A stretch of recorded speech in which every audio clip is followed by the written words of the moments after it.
Paz do Senhor Jesus, meus amados irmãos, estamos aqui uma vez mais para a nossa leitura diária da Bíblia. Hoje nós estaremos lendo os capítulos 4 e 5 do segundo livro dos Reis, São dois capítulos bastante conhecidos aqui, Eliseu aumenta, o azeite da viúva e a cura da lepra de Naamã. Então vamos lá, lembrando sempre que a nossa versão é Almeida Revista e Atualizada. Capítulo 4. Certa mulher das mulheres dos discípulos dos profetas clamou Eliseu dizendo: Meu marido, teu servo, morreu e tu sabes que ele temia ao Senhor. É chegado o credor para levar meus 2 filhos para serem escravos. Eliseu lhe perguntou: Que te hei de fazer? Dize-me o que tens em casa. E ela respondeu: A tua serva não tem nada em casa, senão uma botija de azeite. Então disse ele: Vai, pede emprestadas vasilhas a todos os seus vizinhos, vasilhas vazias, não poucas. Então entra e fecha a porta após ti e os teus filhos, e deita o teu azeite em todas aquelas vasilhas. Põe à parte aquelas que tiver cheia. Partiu, pois, dele e fechou a porta sobre si e seus filhos, e estes chegaram às vasilhas e elas enchia. Cheias vasilhas, disse ela aos seus filhos: Chega-me aqui mais uma vasilha. Mas ele respondeu: Não há mais vasilha nenhuma. E o azeite parou. Então foi ela e fez saber ao homem de Deus. E ele disse: Vai, vende o azeite e paga tua dívida, tu e teus filhos, e vivei do resto. Certo dia passou Eliseu por Sunem, onde se achava uma mulher rica, a qual constrangeu a comer pão. Daí, todas as vezes que passava por lá, entrava para comer. Ela disse ao seu marido: Vejo este homem que passa por nós, é um santo homem de Deus. Façamos-lhes, pois, em cima um pequeno quarto, obra de pedreiro, e ponhamos nele uma cama, uma mesa, uma cadeira e um candeeiro, e quando ele vier à nossa casa, retirar-se-á para ali. Um dia, vindo ele para ali, retirou-se para o quarto e se deitou. Então disse ao seu moço Geazi: Chama essa sunamita. E chamou a ele.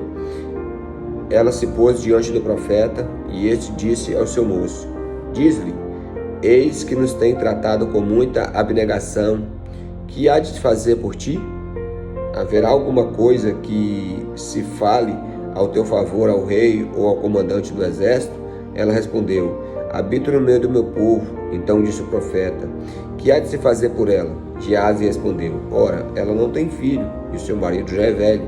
Disse Eliseu: Chama. E chamando a ele, ela se pôs à porta. E disse o profeta: Por este tempo, daqui a 1 ano, abraçarás um filho. E ela disse: Não, meu senhor, homem de Deus, não mintas a tua serva. Concebeu a mulher e deu à luz um filho no tempo determinado, quando fez 1 ano, segundo o que Eliseu dissera. Tendo crescido o menino, saiu certo dia para ter com seu pai, que estava entre os segadores. Disse ao seu pai: Ai, a minha cabeça! Então o pai disse ao seu moço: Leva-o à sua mãe. Ele o tomou e o levou à sua mãe, sobre cujos joelhos ficou sentado até o meio-dia, e morreu. Subiu ela e o deitou sobre a cama do homem de Deus. Fechou a porta e saiu. Chamou seu marido e disse: Manda-me um dos moços e uma das jumentas, para que eu corra ao homem de Deus e volte. Perguntou ele: Por que vais a ele hoje? Não é dia de festa, de lua nova, nem de sábado. Ela disse: Não faz mal. Então fez ela albardar a jumenta e disse ao moço: Guia e anda, não te detenhas no caminhar, senão quando eu te disser. Partiu ela, pois, e foi ter com o homem de Deus, no Monte Carmelo. Vendo-a de longe, o homem de Deus disse a Geazi, seu moço: Eis aí a sunamita, corre ao seu encontro e diz-lhe: Vai tudo bem contigo, com teu marido, com o menino? E ela respondeu: Tudo bem. Chegando ela, pois, ao homem de Deus, ao monte, abraçou-lhe os pés. Então se chegou Geazi para arrancá-la, mas o homem de Deus lhe disse: Deixe, porque a sua alma está em amargura, e o Senhor encobriu e não me manifestou. Disse ela: Pedi ao meu senhor algum filho? Não disse eu, não me enganes. Disse o profeta a Geazi: cinge os teus lombos, toma o teu bordão contigo e vai. Ao encontrares alguém, não saudes, e se alguém te saudar, não lhe responda. Põe o meu bordão sobre o rosto do menino. Porém, disse a mãe do menino: tão certo como vive o Senhor e vive a tua alma, que não te deixarei. Então ele se levantou e a seguiu. Geazi passou adiante deles e pôs o bordão sobre o rosto do menino. Porém, não houve nele voz nem sinal de vida. Então voltou a encontrar-se com Eliseu e lhe deu aviso e disse: o menino não despertou. Tendo o profeta chegado à casa, eis que o menino estava morto sobre a cama.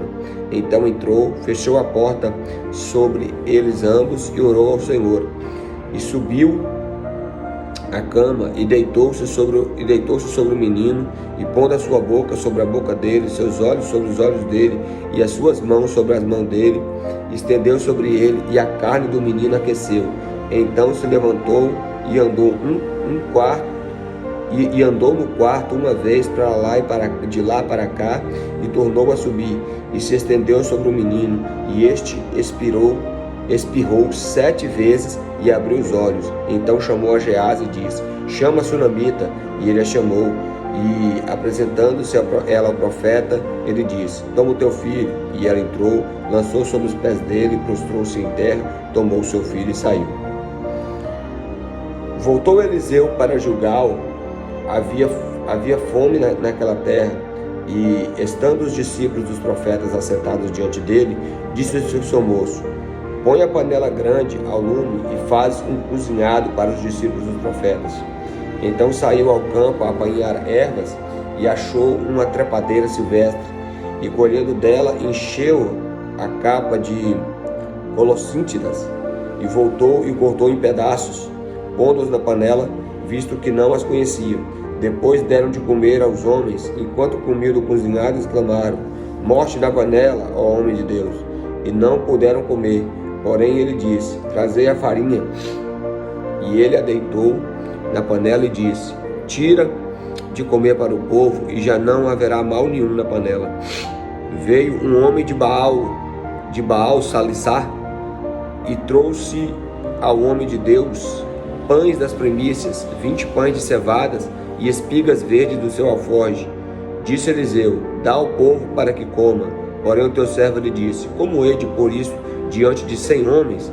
E ele tornou a dizer: dai ao povo para que coma, porque assim diz o Senhor: comerão e sobejará.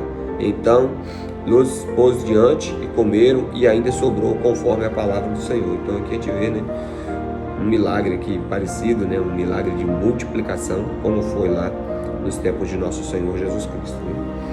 Agora o capítulo 5. Naamã, comandante do exército do rei da Síria, era um grande homem diante do seu Senhor e de muito conceito, porque por ele o Senhor dera vitória à Síria.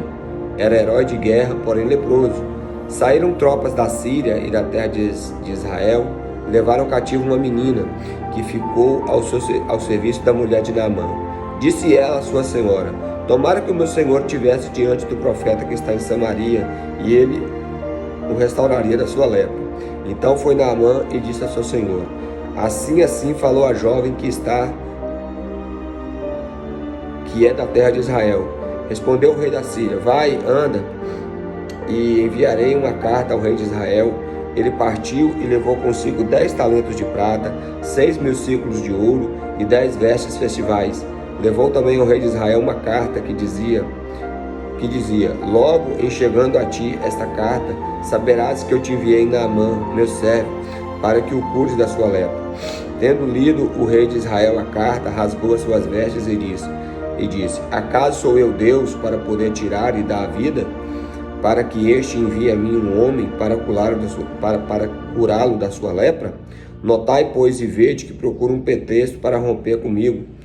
Ouvindo, porém, Eliseu, o homem de Deus, que o rei de Israel rasgara as suas vestes, mandou dizer ao rei: por que rasgaste as tuas vestes? Deixa ouvir a mim, e saberás que há profeta em Israel. Veio, pois, Naamã com os seus cavalos, com os seus carros, e parou à porta da casa de Eliseu. Então Eliseu lhe mandou um mensageiro dizendo: vai e lava-te 7 vezes no Jordão, e a tua carne será restaurada e ficará limpa. Naamã, porém, muito se indignou e se foi, dizendo: pensava eu que ele sairia ter comigo, ou se ia de pé, invocaria o nome do Senhor seu Deus, moveria a mão sobre o lugar da lepra e restauraria o leproso. Não são porventura Abana e Farfá, rios de Damasco, melhores do que todas aquelas águas de Israel? Não poderia eu lavar-me neles e ficar limpo? Voltou-se e foi na sua indignação. Então se chegaram a ele um dos seus oficiais e lhe disseram: meu pai, se houvesse dito o profeta alguma coisa difícil, acaso não farias? Quanto mais, já que apenas ele disse: lava-te e ficará limpo. Então desceu e mergulhou no Jordão 7 vezes, consoante a palavra do homem de Deus, e a sua carne se tornou como a carne de uma criança e ficou limpo. Voltou ao homem de Deus, ele e toda a sua comitiva, veio e pôs-se diante deles. Eis que agora reconheço em toda a terra que não há Deus, senão Deus de Israel. Agora, pois, te peço, aceites um presente do teu povo, do teu servo. Porém ele disse: tão certo como vive o Senhor, em cuja presença estou, que não aceitarei. Instou com ele para que aceitasse, mas ele recusou. Disse Naamã: se não queres, peço-te que o teu servo seja dado a levar uma carga de terra de 2 mulos, porque nunca mais oferecerá este teu servo holocausto nem sacrifício a outros deuses, senão ao Senhor. Nisto perdoa o Senhor o teu servo, quando o meu senhor entra na casa de Rimom para lhe adorar, e ele se encosta na minha mão, e eu também me tenha de curvar na casa de Rimom. Quando assim me prostrar na casa de Rimom, nisto perdoe o Senhor ao teu servo. E Eliseu disse: vai em paz. Quando Naamã se tinha afastado certa distância, Geazi, o moço de Eliseu, homem de Deus, disse consigo: eis que o meu senhor impediu a este sírio Naamã que da sua mão lhe desse alguma coisa do que trazia. Porém, tão certo como vive o Senhor, hei de correr atrás dele e receberei dele alguma coisa. Então foi Geazi em alcance de Naamã. Naamã, vendo que corria atrás dele, saltou do carro ao encontrá-lo e perguntou: vai tudo bem? E ele respondeu: tudo bem. Meu senhor me mandou dizer: eis que agora mesmo vieram a mim 2 jovens dentre os discípulos dos profetas da região montanhosa de Efraim. Dá-lhes, pois, 1 talento de prata e 2 vestes festivais. Disse Naamã: ser servido de tomar 2 talentos. Instou com ele e amarrou 2 talentos de prata em 2 sacos e 2 vestes festivais. Pô-los sobre os seus dois dos seus moços, os quais o levaram diante dele. E tendo chegado ao outeiro, tomou-as das suas mãos e depositou na casa, e despediu aqueles homens que se foram. Ele, porém, entrou e se pôs diante do seu senhor. Perguntou-lhe Eliseu: de onde vem, Geazi? Ele respondeu ele: teu servo não foi a parte alguma. Porém ele disse: porventura não fui contigo em espírito quando aquele homem voltou do seu carro a encontrar-te? Era isto ocasião para tomares prata e para tomares vestes, olivais e vinhas, ovelhas e bois, servos e servas? Porquanto a lepra de Naamã se pegará a ti, e é na tua descendência para sempre. Então saiu diante dele leproso, branco como a neve. Então você vê aqui que alto preço, que Geazi pagou por até mesmo mentir, que Eliseu tinha recusado, mas ele disse que Eliseu tinha voltado atrás, enfim, que queria, presentes. Então ele acabou sendo acometido com a mesma lepra, por causa da sua, digamos assim, avareza, ganância, pelas coisas materiais. Então, dois capítulos aí bem conhecidos, com histórias bastante conhecidas, a história do azeite da viúva que é multiplicado, da sunamita, a cura da lepra de Naamã. Então, continuamos firmes no nosso propósito. Em primeiro lugar, leia a palavra de Deus.